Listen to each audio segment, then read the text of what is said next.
to fail itu Danantara, dan too small to success itu koperasi. Ya, ini sekedar sumbangan pemikiran ya. Objektifnya apa sih, tujuan besarnya gitu ya, dan bagaimana caranya? Kalau kita bicara Indonesia Emas 2045 dengan pendapatan per kapita 13.000 ya, sampai 15.000 US dollar di tahun 2025, dan tahun 2045 nanti mencapai 23.000 sampai 30.000 ya US dollar, dari yang sekarang sekitaran 4 ribuan lebih lah ya US dollar. Nah, tahun 2045 cuma 20 tahun dari sekarang, yaitu tahun 2025 ya. Sebentar ini pertumbuhannya mesti 8%. Sekarang ini pertumbuhan atau tingkat pertumbuhan per tahun kita baru 5%. Maka mau tidak mau perlu terobosan. Dan syaratnya sebagai satu negara, kita butuh persatuan. Atau bahasa gaulnya kekompakan. Bukan gotok-gotokan atau pertarungan elit politik ya. Kita perlu persatuan sekali lagi. Sementara itu kita tahu ya rumus PDB ya, pertumbuhan produk domestik bruto. Itu dari konsumsi rumah tangga, C itu consumption, ditambah investasi, ditambah pengeluaran pemerintah atau government spending, G itu simbolnya, dan selisih antara ekspor-impor, X itu ekspor, dan M itu import. Nah, untuk mencapai pertumbuhan 8% atau lebih per tahun itu, Indonesia harus mengeksplorasi peluang-peluang melalui itu unsur I, yaitu investasi. Karena konsumsi rumah tangga itu boleh dikatakan sudah optimal, kita harus justru jaga betul keseimbangannya, dan pengeluaran pemerintah pun dalam APBN juga begitu. Kemampuan ekspor dan import kita pun juga sudah dieksplor selama ini. Maka untuk memperbesar atau melakukan breakthrough itu harus lewat investasi. Ada dua sisi mata uang pembangunan ya, belajar dari pengalaman-pengalaman masa lalu ya, yaitu pertumbuhan dan pemerataan.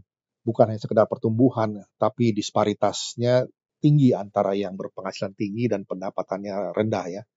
Antara PDB per kapita, indikatornya, dan Gini rasio atau rasio pemerataan lah katakan begitu ya. Kesenjangan antara yang kaya dan yang miskin begitu. Nah, kalau kita bicara Danantara dan koperasi ya sebelahnya, itu ibarat perlambang pemerataan begitu ya dari perekonomian kita. Satu untuk yang besar, satu lagi koperasi untuk yang umum atau kebanyakan gitu ya.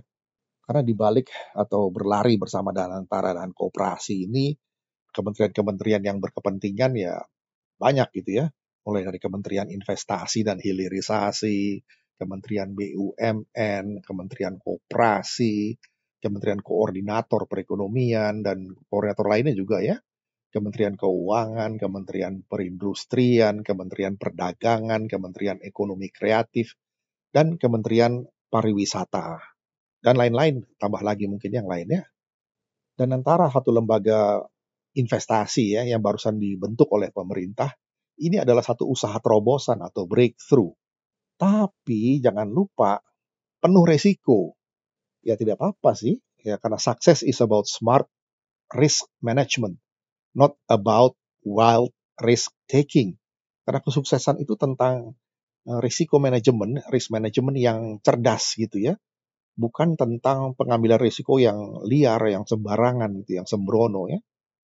Seperti sering banyak dibicarakan, trust atau kepercayaan itu menjadi isu yang penting sekali ya. Dan infrastruktur untuk mendapatkan trust itu adalah transparansi. Sementara hal yang mendrag down atau menggeret trust itu ke bawah adalah kenyataan korupsi yang merajalela dari dulu sih sebetulnya. Dan sekarang ini mulai terungkap ya, yang terakhir kemarin di Pertamina yang sampai ratusan triliun bahkan kuadriliun. But again, life is all about risk taking. If you never take a risk, you will never achieve your dream. Seperti kata bijak dalam dunia bisnis begitu ya. Kita belajar dari kasus-kasus Asabri ya di lokal kita, Jiwasraya, Bumi Putra, dan lain-lain. Dan juga kasus besar di negara maju ya, di Amerika juga terjadi ya.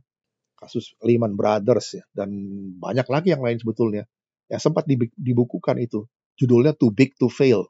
Ini ada film ilustrasi ya tentang bagaimana Hank Paulson ya, Menteri Keuangannya Amerika saat itu bernegosiasi dengan berapa 9 bank itu yang dipanggil memitigasi ya.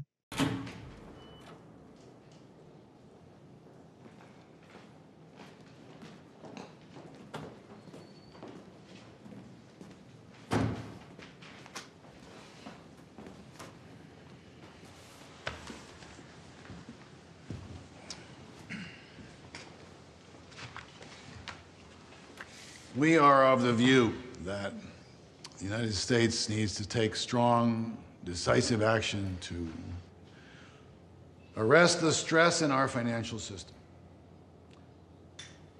Through our new TARP authority, Treasury will purchase preferred stock in each of the banks represented in this room. That stock will yield 5% the first 5 years, 9% after that. We give you money, you lend it out. It will unfreeze credit, stabilize the banks, restore confidence. Everyone will be better off with more capital in the system, and that is why all 9 of you will participate in the program. Some of us don't need any capital. You all need capital. You have no idea what the market's going to look like in a year. Neither do you. I'm not one of you New York guys with your fancy products. Well, why am I in this room talking about bailing you out? The stronger banks will serve as cover for the weaker banks. If just some of you take it, the money is a signal that a bank is too weak to survive. The market will devour it. How much are we talking about? 125 billion. Bank of America, 15 billion. Bank of New York Mellon, 3 billion. Citigroup, 25 billion. Goldman Sachs, 10 billion. JP Morgan, 25 billion. Merrill Lynch, 10 billion. Morgan Stanley, 10 billion. State Street, 2 billion. Wells Fargo, 25 billion.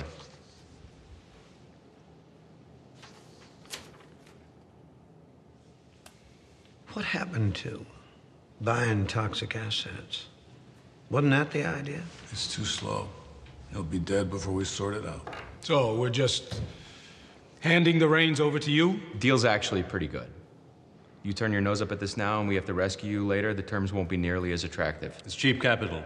It's not the worst idea in the world. Well, it is for those of us who already have capital. We will be non-voting shareholders. This will be a temporary measure. What if we decline to be involved? The chairman of the FDIC is sitting right there. Tomorrow you'll find out that you're not as well capitalized as you think you are. What kind of protections can you offer on changes for compensation policy? I mean, if the government is going to become a part owner, does that mean that the government is going to dictate compensation? You're asking me about your bonus right now, John? I'm running a company. If the Fed tells me I can't offer competitive pay for talent, you're going to launch the biggest brain drain this country's ever seen. Is that the way you want to run the banks? Until the money is repaid to the Treasury, there will be some limitations on tax deductions and golden parachutes. Well, there you go. I don't really understand why there needs to be so much tension about this.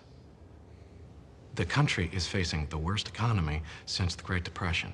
If the financial system collapses, it will take every one of you down.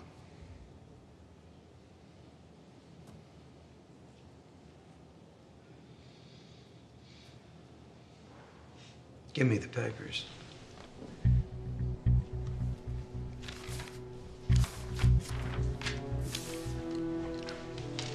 You can't just sign it. Oh, no? Not without your board. My board's on 24-hour notice.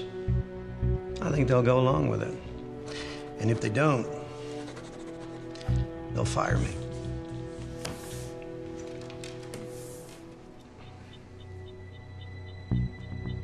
Anyone else? Nah, jangan sampai terulang lagi hal seperti begitu nanti tatkala ekonomi Indonesia amit-amit ya mengalami hal seperti itu. Itu untuk yang bisnis besar ya dan antara. Bagaimana dengan koperasi? Ini ada beberapa film ilustrasi kita lihat.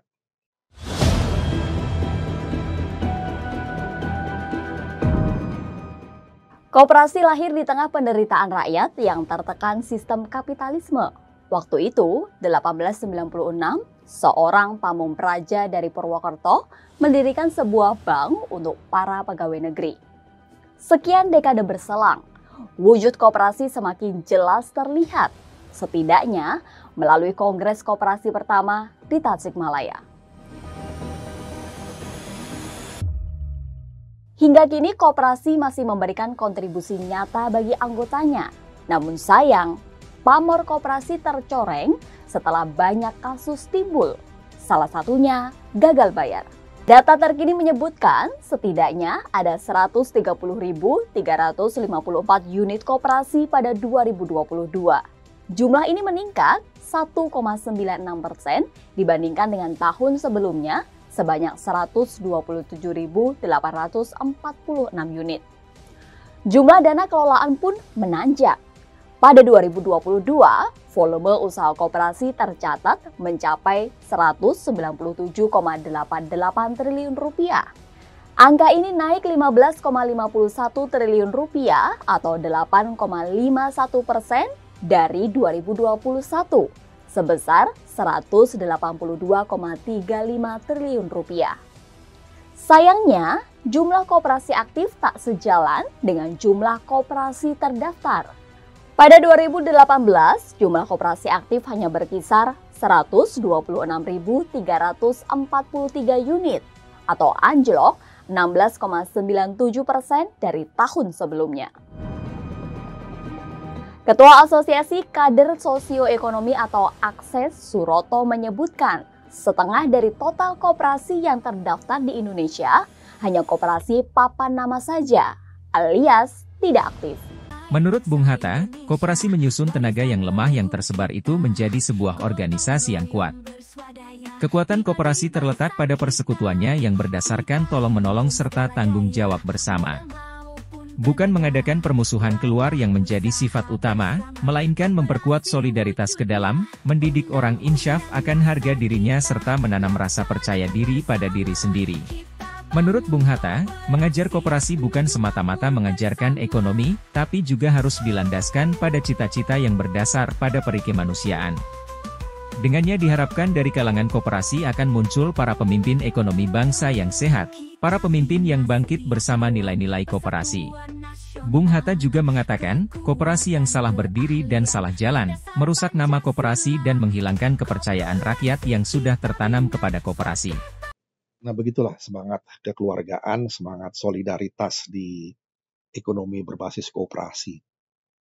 Seperti transformasi Indonesia seperti yang dicanangkan dalam visi Indonesia 2045 ya. Ada beberapa mission itu, 8 kalau nggak salah. Yang kedua soal transformasi ekonomi. Disinilah lewat 3 sokoguru yaitu perekonomian bangsa lewat BUMN, swasta, dan koperasi. Itu jalannya. Maka Menteri Koperasi Pak Budi Aristiadi dan Pak Roslani mewakili Menteri Investasi dan Hilirisasi, Pak Budi mewakili Menteri Koperasi. Kedua beliau ini akan menjadi panglima dalam menggerakkan perekonomian dan pemerataan perekonomian Indonesia. Kita dukung beliau berdua.